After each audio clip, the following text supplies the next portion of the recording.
Buddy, it is 12:41 a.m. Eastern, and I got a lot to say about a Mets loss to the point where I'm not only awake to get into this one, but I might get a little hot-headed because this is a gut-punching, a truly gut-wrenching defeat to the LA Angels as the Metsies falter here in Game 2 of a 3-game set by a final score of 5-4. How's it going, Mets fans? Whoever you're a fan of, it's your guy Wardy, and we're back at it with our latest New York Metropolitan postgame segment. Your number one stop for all things Mets news, rumors, breaking news, live shows, post-game segments like we're doing right now, all live here on the WardyNYM platform to my over 26,000 strong. Shout out each and every single one of you guys. I want to thank you also again, long overdue for the 26K that we hit throughout the trade deadline area. Really greatly appreciate that, everybody. Now help us get a 27K for a next short-term goal. And to my live viewers that are watching this live or on replay on Twitter, happy to have you. Make sure that like, that follow button, that retweet button. But please know, as always, I will only be interacting with our live viewers here on YouTube, so make sure you head over to the channel array, hit that subscribe button, and thank you so much for doing so. I have a lot to say in this one, folks. Between Mark Vientos having another piss-poor day defensively at the hot corner, I love Marky V, and I love that bat to say the least, but I am not loving what I'm seeing with the lack of defense from Mark there as of late. And from the Mets, if you're not named JD Martinez ripping your second grand salami of the season, you're not doing a whole lot. So we're going to get into the Mets' offensive struggles in this matchup, and ultimately just bad fundies, not only by the Mets on the offensive end, but bad fundies by Carlos Mendoza and his lack of proper bullpen management. I am not happy with how he utilized Hosmer Brozoban today, and I know that we're going to have fans out here calling Brazo a bum. They're going to completely ignore his scoreless and sharp first outing with the Mets. They're going to highlight this one because he, of course, got rocked that we saw. But what led to that point? Was he hung out to dry? Well, again, it doesn't take a rocket scientist to put two and two together to figure out that was exactly what happened. We're going to get into Brazo's struggles today and what he can learn from after giving up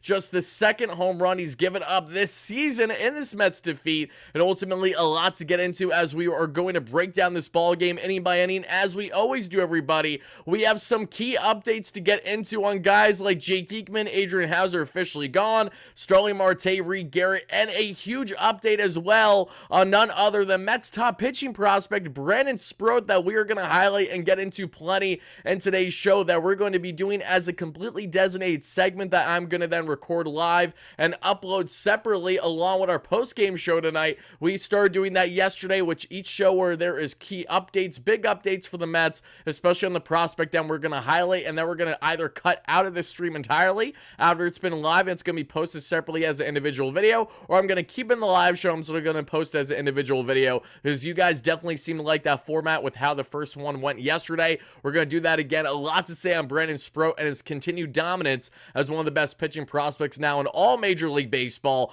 We have a lot to say on David Pearson, what stood out from him, which was a sharp 6 inning of 2 earned run outing for the Mets. Definitely want to know how you guys feel about Peterson and this unfortunate defeat to the Halos here, but it wasn't for a lack of effort on Pearson's end, the veteran southpaw now for the Mets. And on the hitting end here, we have, again, not a whole lot of sexiness, and actually, I apologize, everybody. I realize I have them flop there. Okay, so we have the pitching correct there, but we have more pitching here. I will make sure offense is showing there in a minute, so not to worry. Actually, I'm going to double check and just fix that right now while we're live here. To my roughly 150 viewers watching live on YouTube, thank you so much for that. Hit that like and subscribe button as your first chime in, and continue to let me know your frustrated thoughts from tonight's 5-4 deficit. Again, we're going to get into all this here in just a second, everybody. I have a lot to say, and again, if we're going to be glass half full at all, we can say that Brandon Sproat is definitely a guy to not only be happy about with his continued progress in the minor leagues, but excited about with the prospect of the young prospect himself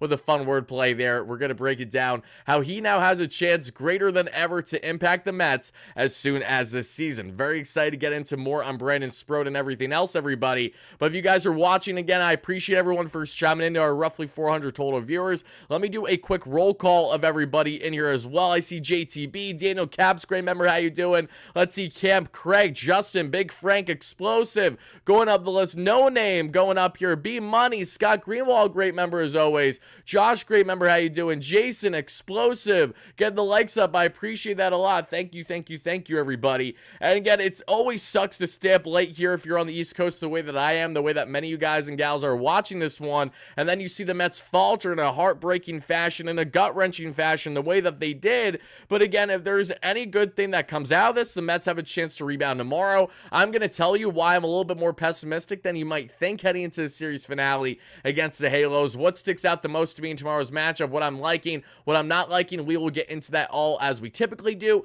And as long as you guys remind me in the live show, this is up to you live viewers. You have to do it because your boy Wardy's going to forget, as we're already going to have a lot to say in a short period of time, to remind me with our nightly prospect reports. We will break down the latest, what we saw on the farm, and our slate of games this Saturday, both in AA, single A, and of course AAA. So we'll get into all that here in just a moment, everybody. And let me make sure that we are all properly set up here once more here on Twitter, and then we will continue on with breaking down everything that needs to be broken down from tonight's very unfortunate loss. That the only reason why I'm not screaming my head off is because I keep thinking about how Brandon Sproat is making me happy right now, and it's making things a little bit better than what they could be, but I still got a lot to say. I know you guys got a lot to vent about, so let's let it rip as we always do. Steve with the $5 haul in the chat says, thank you, Steve, I appreciate that. Do you think Sproat gets called up in September? Tough loss. Let's win tomorrow, though. Tough loss indeed, my man. Thank you so much for the donation. I appreciate that. Get rid of Brazo? No. And this is the nonsense that we're going to have to deal with fans saying, oh my goodness, now we got Brazo. He's horrendous. He got rocked today. Why did the Mets trade for him? So far from a slam dunk acquisition by the Mets. He's a bum. I know you guys are going to say that. I'm not going to bother to indulge you. I will say that, yes, it sticks out when the guy has only given up one home run this season, and he gives up his second of the year tonight. But what led to that point? I think that's very important, and that's why I once again have a gripe with Jeremy Hefner's incompetence when he goes out there to talk or pretty much do nothing and just stand there and let Torrens and others do all the work. And then Carlos Mendoza, again, seeing his new exciting pitcher, who is now in his second outing with the Mets, pitch at least 6 times, 6 pitches thrown to at least every single batter he faces. Couldn't pick up a cue that maybe, just maybe, we shouldn't have Brazoban in here anymore. I digress. Again, a lot to get into. It's always going to be those situations where if your guy looks great, then Mendoza looks sharp for, ballsy for keeping him in. If he doesn't look great, then absolutely we're going to drill down Mendoza's throat and tell him why we're upset with his lack of bullpen management. I know it's always a damned if you do, a damned if you don't type thing. Fully aware of that, but we still have to highlight it because I'm not happy with how the utilization was for this Mets bullpen. Could have been better, and it honestly could have led to the Mets securing the victory after some great heroics from guys like JD Martinez. But feel about this loss, and we have one final thing that I have to get into with each and every one of you, and then from there, folks, we will break down this ball game finally. But first, let's hear a quick word from our amazing sponsor that you guys and gals know very well on the channel, and that is America's #1 sportsbook at BetUS.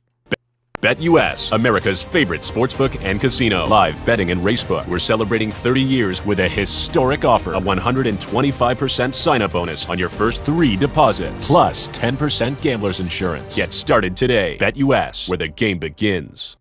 And yes, there's no denying that anytime the Mets lose, especially when the Phillies and the Braves lose, it stings that much more knowing the Mets couldn't gain any ground on them in the standings. But you know what doesn't sting as much? What we're doing right in the betting world. And there was a big UFC card this past night in which we finally hit on our 3-leg parlay that I'm very excited about. But now we have to look to do more because that parlay I did separate from being live here on the channel. So I didn't have a pregame segment for you guys or anything like that. Again, the card was earlier today because I believe it was in Abu Dhabi. No, let's take a look at the slate of games between not only the Mets and what we have here and their opponent. Why am I blanking right now so hard as I am against the Angels, but also the other matchups that we have for these series finale matchups. We saw the Pirates take down the Diamondbacks. Shout out Pirates. Not that we want either team to win, but the Pirates have been a worse team than the Diamondbacks lately in the standings. So we take that. Diamondbacks are the underdog in their series finale against the Pirates tomorrow. We have here for the Mets. Again, I'm not going to bet on the Mets because I'm going to tell you why in a little bit. But the Mets are a heavy underdog, actually, in the money line at -143. The Red Sox are +117 versus the Texas Rangers. Kind of juicy odds for the Red Sox that you don't hate. White Sox and Twins, that is an easy hammer for the Twins, even though that, yes, we have sadly seen things go awry on the Twins front for a bit, everybody. And actually, I may have a hiccup here just because I had a mess up trying to get into my account earlier today. So let's see if we can do this. If not, no worries. I can at least show you guys which bets I plan to place for tomorrow. And tomorrow I will show you guys the slip that we have going. But we're definitely going to take the Minnesota Twins here at their minus 270 on their money line. Also, the Baltimore Orioles, Cleveland Guardians. That is a coin flip for sure. My bias wants to hammer O's, but I know how good and how slept on the Guardians have been all season long. That's a very tempting matchup to not at least consider Guardians spread, to either make sure that they win by, that they win, or make sure that they don't lose by more than a run and a half. Then we got the Yankees and the Blue Jays. I like that matchup a lot for the Yankees as well. Cardinals, Cubs, that's been a tough one. Cardinals as the underdog is kind of crazy in that one too. Brewers and Nationals, oh baby. I'm actually going to go with, not that I wish it, but just because I think it's going to happen, I'm actually going to go with the Cardinals there against the Cubs for that night game. Plus 130 on the odds. I'm going to do a two-leg parlay between the Cardinals and also here in the Minnesota Twins. That'll kind of even out with the Twins having such favorable odds versus what we see here with the Cardinals as the underdog. Again, I don't want the Cardinals to win, but I have to put my bias aside when I have my bettor's cap on. Good luck to you all that tailed the two-leg parlay. Let's see how they do tomorrow, and we will break them down in our post-game coverage, or at least talk about where they're at that point, because both games won't be done by then. But let's now hop back in this one, everybody, and let's finally get into breaking down the ball game inning by inning, as we always do. What was the over-under on the how many times Wardy said Brennan Spro? I'd imagine it's probably over at least, I want to say at least 10. I think we're in the 10 range for sure. But let's get into this one now, folks, because a lot transpired in this one. And this was a frustrating loss for the Mets. There's no denying. There's a reason why it was such a gut punch. And the reason why this was a gut punch is because the Mets, who, again, had no offense whatsoever for Soriano and the pure dominance he had for the right-hander against the Metsies today. And David Pearson held his own for sure as a southpaw option in this rotation, not named Sean Manaea and and Jose Quintana. But for the Metsies, they did not have anything going whatsoever until late in this one. Once the bullpen came in, when they were able to finally pass the runners in scoring position, thanks to JD Martinez. But let's talk about how we got here and ultimately why I'm really bothered with Carlos Mendoza feeling like he hung out Oscar Brosban to dry in just his second outing as a New York Metropolitan reliever. And this is not me saying this because I like Brosban a lot. I like him a lot because he's uber talented, and heading into now being acquired by the Mets has been one of the best relief options among options entirely out of all guys in the National League, and certainly this Mets bullpen, given their current options, has looked fantastic. All the more reason why this outing today sticks out like a sore thumb, why I do not foresee it to be something that Mets fans can bank on as a consistent thing to happen. But no less, we see the game kick off with Francisco Lindor once again being robbed. This time he is robbed of at least what's going to be a double from the Superman himself and Kevin Pillar. Yesterday we saw the Wizard and Luis Guillorme rob, I think it was Alvarez, of a Blue Papo hit yesterday. Today we see Lindor lead things off, and Pillar, who has been dominant, who I truly thought was dealt by the Halos at the trade deadline, just shows you how incompetent their front office is. Imagine not trading Kevin Pillar when you have peak trade value for a guy that's having a freaking Cinderella story type season. The first half really rejuvenizing his career. I digress. I know, shame on me for thinking like a front office GM to maximize their value for a team that's 100% not even sniffing anything remotely close to playoffs in the Halos. But as we get in this one, Pillar with a Superman-esque catch. Definitely the Kevin Pillar that many have known and loved and coveted. And during those big highlight reel catches they had with the Mets and taking the one in the face, we will always have Kevin Pillar on our side. Always love Kevin as long as he's not torching the Mets. He robbed us in that one, and that sucked because 2 outs later again, with JD Martinez gets on with a single, Alonso gets on with a walk, and Jesse Winker, who again got the start today, batting 5th, getting the start in right field. Winker still struggling to put up the offensive numbers when you need to hit most 2 outs. Clutch situations, runners in scoring position, something he thrived with a lot with the Nationals. He has yet to provide in a very, very small sample size with the Mets, but he strikes out there for a clean first for Soriano and the Angels. We see Zach Neto get on with a walk, and he would get on and kill the Mets later in this one. Pillar then, again, continuing to be the Met killer in this one, sadly. First, he robs Lindor of an extra base hit, then he drives in the first run of the day. Kevin Pillar makes it a 1-0 Halos lead thanks to a single. Tyler Ward, no, not me, Tyler Ward, but Taylor Ward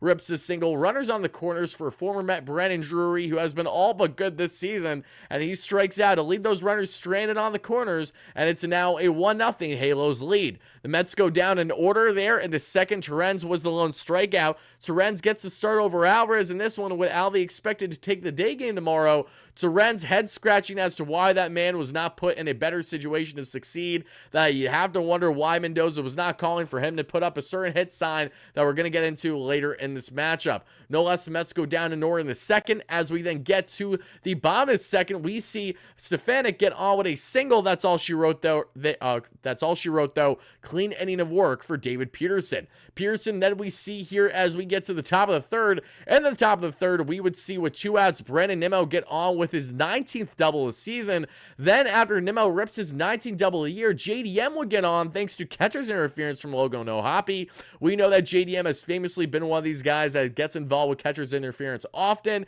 He plays, fairly close with his back foot at times to the reach of the catcher. More often than not, the catcher is at fault, but it's something to make note of because we all saw with JDM, and even Wilson Contreras earlier this year was so close to him that JDM promptly broke his arm, wrist area with a heavy swing, and that was a very unfortunate one to see. And we're going to see those Cardinals soon on this road trip because the scheduling is just an absolute joke just for one measly game in St. Louis. No less, the Mets go down as Pete Alonso famously strikes out there in the top of the third, in the bottom of the second, or top of the third, I should say. I'm going all over the place. Late night Wardy, this is what you're going to get. You're going to have to deal with. I apologize. Alonso, who again has been swinging the bat much better as of late, we have noticed for sure, was not able to clutch up for the Mets there, but in defense, no one was able to clutch up against Soriano. When we look at these Mets hitters, it was not until the bullpen came into play that we saw this team doing anything notable whatsoever. As we continue to break down this ball game, again, the Mets lose this one in a gut-punching, a gut-wrenching fashion by a final score of 5-4. One thing that was certainly noticeable about David Pearson in this outing was just his ability to not only get out of his jams that he famously does, but it looked comfortable. This was a David Pearson that got roughed up in his last time out there, did not look comfortable out there whatsoever, and definitely looked like a guy that, even though in his first 8 or 9 starts plus for the season in which the Mets have won, didn't look like a guy that was having confidence on his side, even had his hand trembling a little bit as he was exiting the mound, and it looked like he, was laboring slightly with his left arm, that there was uncomfortability, that he might have been hurt. He said he was fine post-game in his last start, and that held true because David Pearson was more than fine for the Mets today and gave them a quality outing, which I can't complain about as much as I'd like to try to. I simply can't. And for the Halos, they went down in order there with a nice 1-2-3 inning of work there for David Pearson. 2 induced flyouts and 1 induced ground ball out, which was by Kevin Pillar, which ended things there. As we then get to the top of the fourth, the Mets do nothing on the offensive end. They go down in order. Winker grounds out. Vientos strikes out. Terrence strikes out then. And Soriano is cruising in this one. But so is David Pearson. DP answers and claps right back with his second 1-2-3 inning back-to-back on the day here against the same Halos team. So for the Metsies, again, they're just trying to get some production, but it isn't happening. And it isn't happening because, again, they just got very little to show against this Halos team on the offensive end. And I appreciate the donations earlier. Billy Dottie said, "Hey, Warrior, hope all is well. This offense is back to being inconsistent and can't win this way with the bullpen blowing games. Alvi was missed. But Alvi is still trying to get back in the swing of things too offensively as he's dealt with a shoulder ailment post All-Star break, probably from either getting hit really hard on a foul ball or a backswing because he gets beat up a lot out there."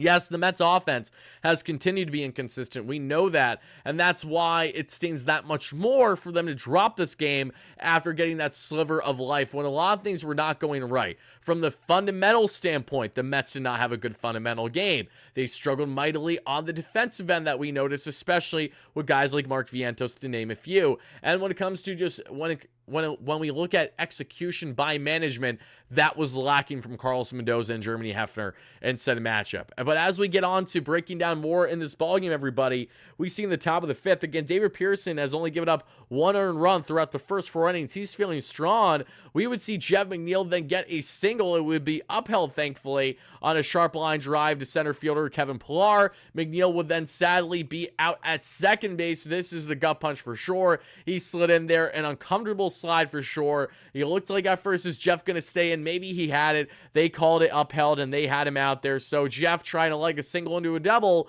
Again, not something that I blame Jeff, who's definitely been more of an extra base hits guy lately than a normal hits god. Jeff just was not able to get there in time. Just an unfortunate one, as he was just up after sliding in, and that would be the difference maker. And the Mets are down 1 out, as we would then see Lindor, another out later, rip his first hit of the day, at least his first, after being robbed of one to kick off the ball game because of Superman Kevin Pillar, and Brandon Nimmo would sadly ground out to end it there. Matt Tice gets his 8th double of the year that we see in the bottom of the 5th.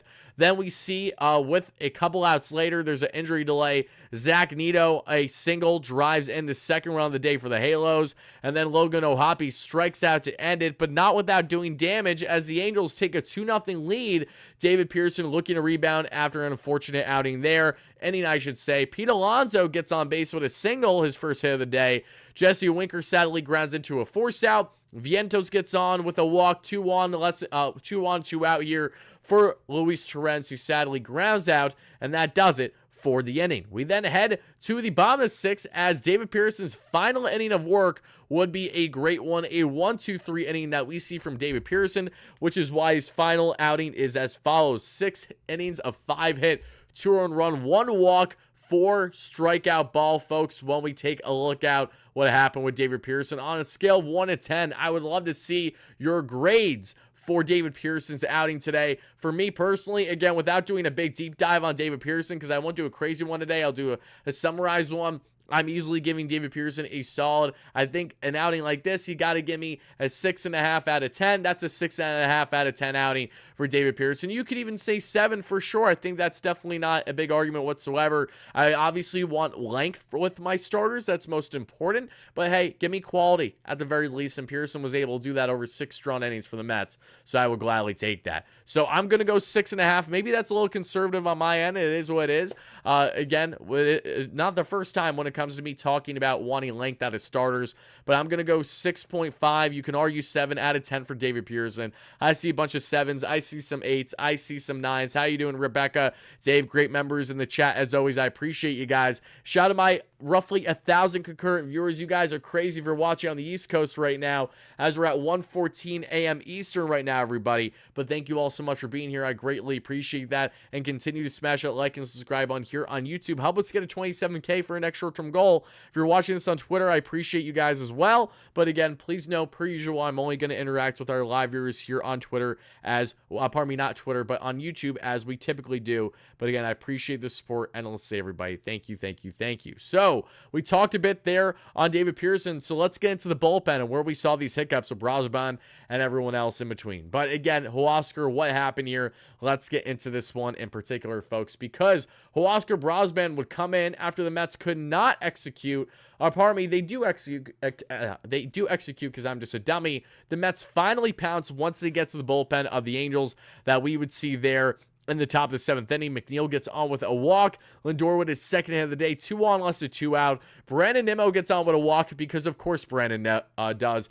Bases loaded, less than 2 out for JD Martinez, who goes dead center. Grand slam, grand slammy for JDM, his 12th home run of the year, his 2nd grand slam of the season as a New York Metropolitan. And just like that, the Mets, who looked like they had no life to show for it whatsoever, pounce in the bullpen as a surprise to absolutely nobody and take a 4-2 lead here over the Angels in the 7th inning. All the momentum is going on the right side of the Mets' favor. Everything is looking great, and then right before you know it, in the snap of a finger, it's gone in the blink of an eye. Again, that wind came, it gusted, it went, and it took the Metropolitan lead along with it, because the Mets again are up 4-2, and this one, thanks to the JDM Grand Slam, which we all greatly appreciate, but it didn't stay long because Huascar Brazoban, folks, this is where we got to talk about Huascar, and this is where I'm a little pissed off with Carlos Mendoza. Why are you going to leave our guy hung out to dry like this? There simply was not a reason to do this. You could have taken Brazoban out of this outing, especially given that he was cruising with the first 2 outs. I shouldn't say cruising, but he worked his first 2 outs, and he didn't even do it comfortably. So if he's not going to do that comfortably, and you're already going to see him get not one, but multiple guys get on base, it's almost like we should try to get him out of here. You know, and the velocity wasn't the issue for Brazoban. It was up once again today. We saw the sinker. Topped out 98, sat 96, is up roughly a whole mile per hour, 0.6 at least. The changeup topped out 92, sat 91. That was up over a mile per hour. Cutter topped out 92, sat 89. That's up roughly 2 miles per hour. Four-seam fastball topped out 98, sat 97. That's up a mile per hour. So velo was not the issue for Hosmer Brazoban, but it was location. And this is where we see frustration happen for not only Mets fans, including myself, but for Mendoza and Germany Hefner too. Because again, you throw 6 pitches, right? You throw 6 pitches to get your first out, which is on Joe Adell. You strike out Joe Adell. Okay, nice first out. Then you throw another 6 pitches to strike out Matt Tice. Okay, so it took 12 pitches to get those 2 outs here. Both strikeouts worked them, but again, nice strikeouts by Hosmer. Huge outs, back-to-back Ks. You're feeling good. Again, not the prettiest at-bats because, again, they're grinding him for a decent part. But, okay, he's doing a good job on inducing those strikeout plays. Then we see another 6 pitches thrown. It is then a single by Stefanik. So, okay, we see Hosmer Brazoban throw 18 pitches to 3 batters that he faces, and the third batter gets on with a single. Then he throws 6 pitches to induce a walk to Shunol. I'm going to butcher the last name, I apologize. But you have 2 on, 2 out here for Hosmer, who already induced those 2 outs. How to explain to me, please explain to me how it doesn't make sense for this to be a situation where you simply just take him out of the ball game. You had relief options. There's no reason not to consider them here. I know that you want to try to keep Brazoban in this game. You want to give him a potential another Bulldog outing to work out of your mess, and I appreciate that. But Carlos, you're then part of the reason why he was in the mess. You literally have Germany Hefner go out there on the bump to say everything but something. He said 0 words. We saw Luis Torrens being the driver in that situation, and then we see the number 9 hitter, Zach Nito, who already had an RBI today, hitting an absolute tank of a home run to give the Halos a 5-4 lead. Just like that, Hosmer Brazoban, a flamethrowing potential setup option for the Mets, gets absolutely rocked in his second outing as a Metropolitan. Gives up just the second home run he's given up all year long. Brazoban has been absolutely nails. He was not nails for the Mets tonight. I think 2 things can be true. He didn't have his best stuff. We're aware of that. Rose going to critique relievers when things don't go in our way. I'm aware of that. But at the same time, let's call a spade a spade. Let's call a buck a buck. You can't be leaving him hung out to dry the way that you did Mendy, and the way that you certainly didn't help in any way, shape, or form in Germany Hefner. So I'm left here scratching my head. And again, this is not me heavily advocating because Brazoban was just acquired and I love him so much. If anything, it's because he was just acquired, and it's all the more reason to not leave him hung out to dry, knowing that he's still getting acclimated with a new team. He just pitched with us for the first time a couple days ago, so I'm not shocked by this. So all I'm going to say is for Brazoban, do I think the sky's falling with him? No, not whatsoever. To anyone that thinks that that was a horrendous trade, I got a bridge to sell you. Unless Brazoban becomes batting practice in his 2019 Edwin Diaz the rest of the way here, which again can happen. Crazier things have happened, so I'll knock on wood. Should Hosmer go back to being the pitcher that he usually is, I'm not concerned at all. But this was just a unbelievably not only unfortunate outing for Brazoban, Mendoza, and the Mets, but a gut punch to us fans that decided to stay up as late as we did for many of my viewers watching on the East Coast, listening on the East Coast especially along with me, that just saw, again, JDM give us a grand slam, and as soon as the Mets giveth, they must taketh, and this time they took it in a bullpen implosion of a fashion that was led, sadly, by Hosmer Brazoban. My goodness, just a tough one. And then you add insult to injury, as Camp is saying in the chat, and I agree. It sucks. This is absolutely a confidence killer. How can it not be? You just got to hope for Hosmer, who obviously has been in the bigs for a couple years now, will be able to rebound just fine the next time he's out there. Again, I love this stuff. He just was getting worked from his first at bat for the most part. You know, if you're throwing at least 6 pitches to every batter you're facing, I'm going to go on a limb and say that 1, they're seeing you at least decently well, and 2, you're not necessarily having your sharpest stuff versus what we saw with Hosmer his first time out there.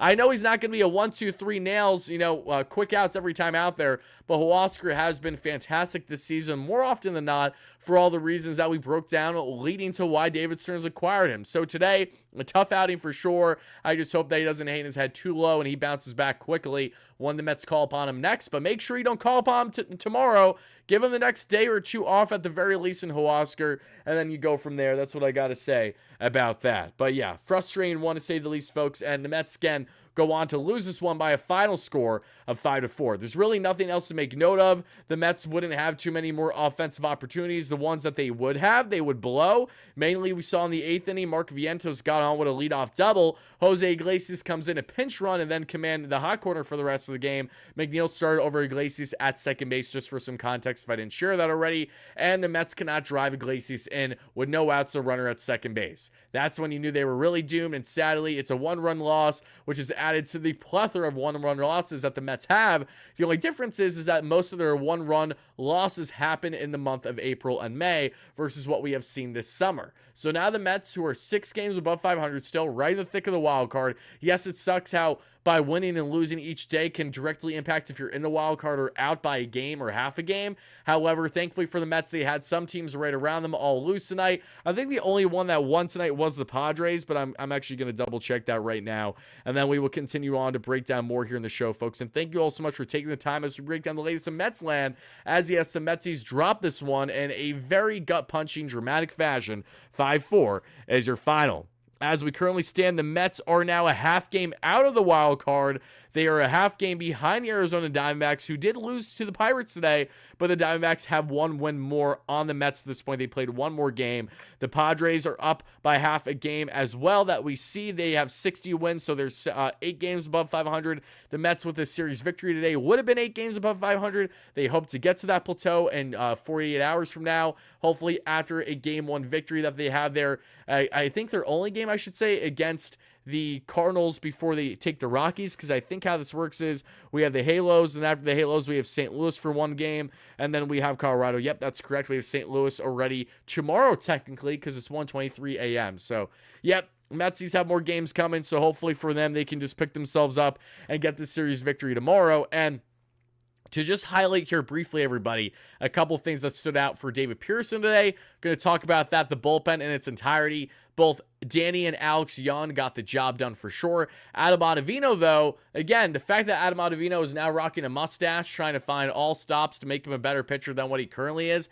and he still couldn't work out of his own mess with the Mets, was frustrating today. Not something that you ideally want to see for Adam Ottavino, who, again, I firmly believe is still kind of on the outside looking in for this Mets bullpen once everyone is healthy and riding high. And that actually reminds me, I meant to say this earlier, everybody, some key updates if I didn't say this, and I actually sincerely apologize. I meant to switch the graphic earlier, and I never did that. So again, my apologies on that front, everybody. I'm actually going to go and switch this right now. This is something that I know I'm definitely going to forget like multiple times, and that's just something I'm going to have to deal with, and it is what it is, not the end of the world or anything like that. But all right, everybody, as we continue to break this one down, let's get into a bit on the updates, because if I didn't mention them already, Jake Diekman and Adrian Hauser have in fact been cleared from being DFA. They are no longer a part of the organization. So Diekman, Hauser, wishing you the best, but sayonara, bye-bye. I can't wait to see you absolutely be lights out for the Dodgers somehow in their bullpen or something like that. Now we see Starling Marte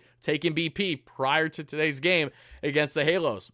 Marte, who's traveling with the Mets throughout the road trip, is then going to find out over the next week if he will begin rehab games. So everything is continuing to trend in the right direction for Marte. Was working his way back from injury. Nice to see him taking BP for the Mets there. And Reed Garrett has officially been assigned with the Rumble Ponies. He's with them and will begin his rehab. I'm sure he will have an outing tomorrow if he didn't pitch today. I don't believe Reed Garrett pitched today, but I do know that he is now going to be getting set to have rehab outings there at the AA level with the Rumble Ponies before returning to the Mets from his injury as well. So those are all the latest updates on that front, everybody. Now let's get into a little bit into this on what we saw with the pitching, because with the pitching, we saw David Pearson look pretty sharp today. And Pearson worked his arsenal as follows, everybody. A four-seam fastball, which was 28% of the time, topping out 95, sitting 94. Again, just a smidge up from his year average, not much though. Sinker, topped down 95, sat 92.5. Slightly up. Slider was just a smidge down, topped out 87, sat 85. Changeup topped out 88, sat 86. That was actually up by 0.6 miles per hour. And the curveball that he threw just once was up 2.5 miles per hour, but that's just because he threw it only once. If he threw it multiple times, that would naturally settle down and be more in the 79 range this year versus a roughly 82, which he threw this one. Again, it's close, not much of a difference, but David Pearson, that's your final line there. Brazoban, we talked about him with the sinker, changeup, cutter, four-seam. Great mix, just not his day. Alex Young looks solid too with his changeup at 67%, topped out 85, sat 84, sinker topped out 89, sat right around 89. Alex Young looks solid, continues to be. Adam Ottavino with the sweeper, the cutter, the four seam, and the sinker. Not loving it, really not loving it either. Sweeper sitting 79, cutter sitting 88, four seam sitting 93, sinker sitting 93. Just, not loving Adam Ottavino this year. I think that goes with most Mets fans, right? Danny Young, sweeper, topping out 79, sitting 78, sinker sitting right around 91. Solid stuff from the two southpaw options in the Mets bullpen that pitched today, both with the last name Young. Yes, that is still funny to say. On the hitting end for the Mets, again, not a lot to show for it in this one. They had JD Martinez's greatness, and they did have 8 hits to the Angels' 9, and did actually have some bad luck on their side because of robberies from Kevin Pillar, among others, and some bad fundies defensively on their end. But on the offensive end, the Mets had an expected batting average of 279, which it was right around 10 points higher than the Halos at 278. Mets were out hit by 1 hit, though, and that 1 hit would be the 1-run difference. Lindor 2 for 5 with a 255 average and a 794 OPS. Brandon Nimmo 1 for 4 with a double, a 237 average and a 770 OPS. JD Martinez 2 for 5 with a run scored, a home run, and 4 RBIs, a 268 average and 803 OPS. Pete Alonso 1 for 3 and a walk, 242 average, 794 OPS. The 4 RBIs from JDM thanks to the grand slam, obviously. Back to over 800 on the OPS, which we love. Jesse Winker, poor day at the plate, 0 for 4, 255 average, 783 OPS. He's looking for his first big hit as a Met. Has a couple singles, but nothing noteworthy yet throughout his first couple games, getting some reps in. Vientos 1 for 3 with the double and a walk, 284 average, 897 OPS for my third baseman. Just need the defense to be better, Mark, because it's getting exposed big time in this series right now. We see Luis Torrens 0 for 4, 288 average, 831 OPS. McNeil 1 for 3 with a run scored and a walk, a 235 average and a 660 OPS. And Tyrone Taylor 0 for 4 with a 236 average, 678 OPS, and some brutal strikeouts. And again, guys, if you're wondering how the Mets lost this game, it's simply because Ben Joyce came in for the final 4-out save. And when you're throwing 104 miles per hour, I'm going to go on a limb and say it's not easy to hit. And sadly for the Mets, that was the reality. Zach, yeah, let me go back to whatever comments you got from me. Let me go up in the chat here. Just give me 1 second. Let's scroll up here. Zach, thank you for the donation. He says, I think a problem with Mendoza's bullpen managing is he gives the trusted, well-vetted relievers too much leeway. We saw this with Diaz time and time again. We definitely do see this at times, but it goes in hand. If you're naturally a more reliable reliever, have had a greater track record, they're going to expect that track record to hold true. The problem is that you got to play based on the game feel now. And that's Mendoza to a T, what he prides himself on. And we see Mendoza do a pretty good job as a manager with the game feel, with his emotions, making the proper calls with the bullpen at times. But really, when we go all the way back to when Edwin went down not only with injury, but the suspension, this bullpen has just been so Jekyll and Hyde in what you're getting on the consistency. And while they have definitely fared better as of late because their winning ways have just propelled them leaps and bounds above what anyone I think would have expected over the past 2 months, totaling right now, leading the way in total wins for a good stretch this summer, their bullpen has still had some woes. And I think we're going to see Adam Ottavino get a couple more opportunities until they say basically, all right, we've given him every opportunity. It just isn't working out. It's safe to say that Adam Ottavino just isn't going to be that guy in this bullpen. And that might be a reality for the Mets sooner rather than later, the way that things and the way that ways are trending. But everybody, Jacob, I could be better, my man, getting a little tired now, which is why we're going to be wrapping up the show soon. Alob says, how do you lose to a team that everyone stomps on? How do you get shut out by every no-name starting pitcher? It just happens. Soriano was gassed today, though. He was not a no-name by any stretch against the Mets. It just sucks that the Mets can do well. And the final thing I'll leave you with before I get on to a quick prospect report is I don't have an overwhelming sense of confidence that the Mets will win the series finale, because the Mets this season during day games have a win-loss record of right around 10 games below 500. Really, really bad. Mets are such a superior team in night games, but in day games, the Mets are absolutely cooked right now. So I have no clue how it's going to go for a 4 p.m. Eastern day game when it's going to be 1 p.m. for them. They're playing in Anaheim. All I know is the Mets need to be better in day games, and they need to be better ASAP with everyone nipping on the heels of the wild card race. If you lose a series tomorrow against a team which you simply cannot lose a series to, Jose Quintana needs to be nails. He needs to be the guy that's been that pinpoint accurate, soft tossing southpaw we've seen more often than not lately. For the Mets, they just got to play their game and cannot let this one slip out of their hands. Because if they drop a series to the Halos here, they're likely now at least a full game out of the wild card, and then it's going to be a continued battle from there. And it's so much better to just beat bad teams versus losing bad teams. But for the Mets, that is still something that they struggle with, I suppose, a little bit. But let's get into this one. Let's break it down now, everybody. Let's get into the prospect reports, because I am absolutely shot. Over the past 15 minutes, I feel like I've been getting hit by a truck. I also want to upload that video on Brandon Sproat that I'm really excited to upload for you guys, so we will do that here shortly as well. And I know probably won't do much traction throughout the first couple hours throughout the night. It usually doesn't, but I expect it to pick up big time throughout the night for many of you guys to see. So be on the lookout for it. I will be posting that literally shortly after we are done live here. The Syracuse Mets do nothing. Blade Tidwell gets rocked yet again.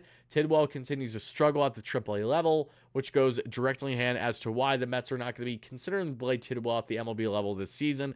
He got rocked today. Poor defense behind him, though, so clearly not his fault as much.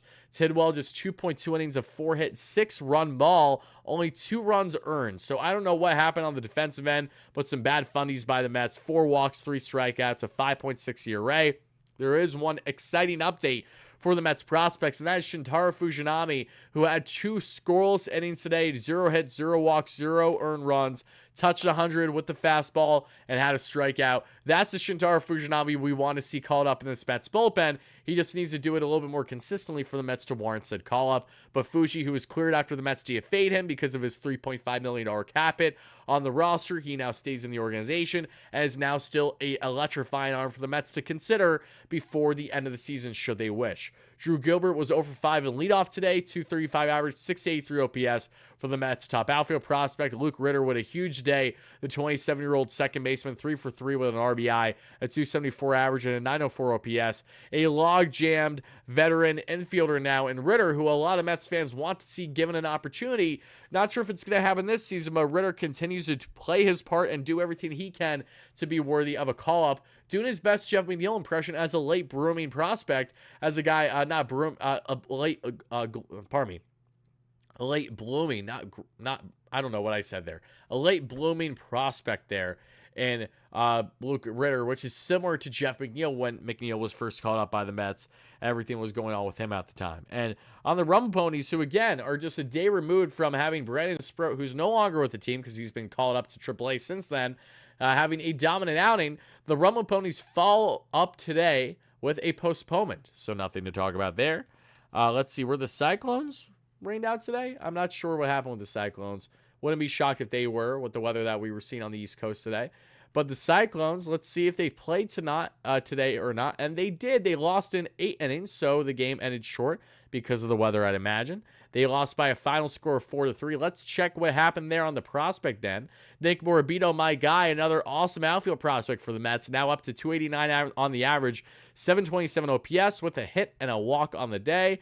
Offensively, nothing else really too notable to stand out there. Nothing that you guys are going to really care about. And on the pitching end, nothing overly notable either. So let's look at the Port St. Lucie Mets, and then let's hit the hay, because your boy Wardy wants to get some shut-eye. Got a very early day tomorrow. Your boy has a morning showing for Deadpool, so priorities. Got to take care of that. Going to see Deadpool 3, see how happy that's going to make me or sad. We'll find out. And then we got our post-game later tomorrow evening. So everybody, that's going to do it for the live show. I want to thank you all so much again for watching.